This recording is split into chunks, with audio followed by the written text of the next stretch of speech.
Bonjour, Parashat est mort. Alors, cette paracha commence par un enseignement qui touche le monde des Kohanim, le monde des prêtres.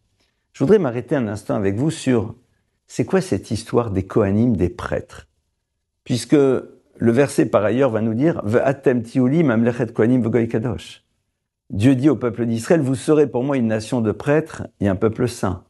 Donc, a priori, c'est quoi? Ces fameux Kohanim, ces fameux prêtres, et ces fameux Lévi'im, ces fameux Lévites, et puis après il y a Israël. Est-ce qu'il y aurait une forme de gradation à l'intérieur du peuple juif?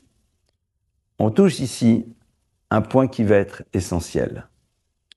L'univers des Kohanim, c'est l'univers de ceux qui vont avoir une fonction particulière à l'intérieur du peuple juif. Cette fonction particulière va créer chez eux des lois particulières, comme les Lévim, comme les Lévites, dans le temple de Jérusalem.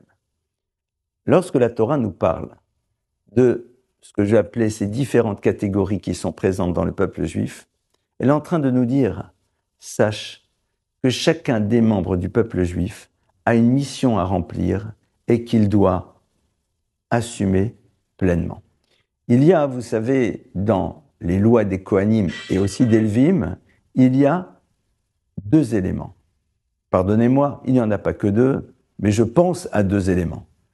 En effet, les Lévim, par exemple, donc qui sont collés aux Kohanim, sont ceux qui devaient, entre autres, garder le temple, ouvrir, fermer les portes. Et puis, il y avait aussi chez les Lévim une obligation d'être dans le chant, puisque le chant était présent, la musique était présente dans le Beth Amikdash, dans le temple. Et le texte nous dit que lorsque quelqu'un qui avait une responsabilité d'ouvrir les portes décide d'échanger sa fonction avec quelqu'un qui fait partie de la chorale du temple, eh bien, il est coupable de mort. Alors, vous allez me dire, mais attendez, c'est quoi cette histoire de fou? Tout va bien. Le temple est toujours là, les portes s'ouvrent et se ferment, la chorale est toujours là, ils chantent tous les deux de la même manière, ils savent ouvrir les portes et les fermer de la même manière. Quel est le problème? L'idée, c'est la suivante. Mourir, c'est au fond ne plus être là pour remplir sa mission. Nos maîtres de nous dire, sache que chacune et chacun d'entre nous a une mission particulière à remplir.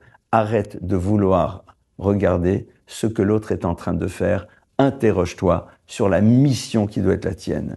Tu es né Cohen, donc ça veut dire que tu as une responsabilité particulière. Tu es né Lévi, donc tu as une responsabilité particulière. Tu es né avec telle et telle potentialité, celle-ci crée chez toi une responsabilité et une obligation particulière. Au fond, ce texte est là pour nous aider à nous interroger, chacune et chacun d'entre nous, sur notre singularité, sur notre spécificité, sur les capacités uniques qui sont les nôtres, et à partir de cela, décider de les utiliser dans le cadre du projet que Dieu a mis en place dans l'univers. Voilà quelques éléments qui peuvent nous amener à réfléchir différemment sur les Kohanim, les Lévim et les Israël à l'intérieur du peuple juif. Shabbat Shalom.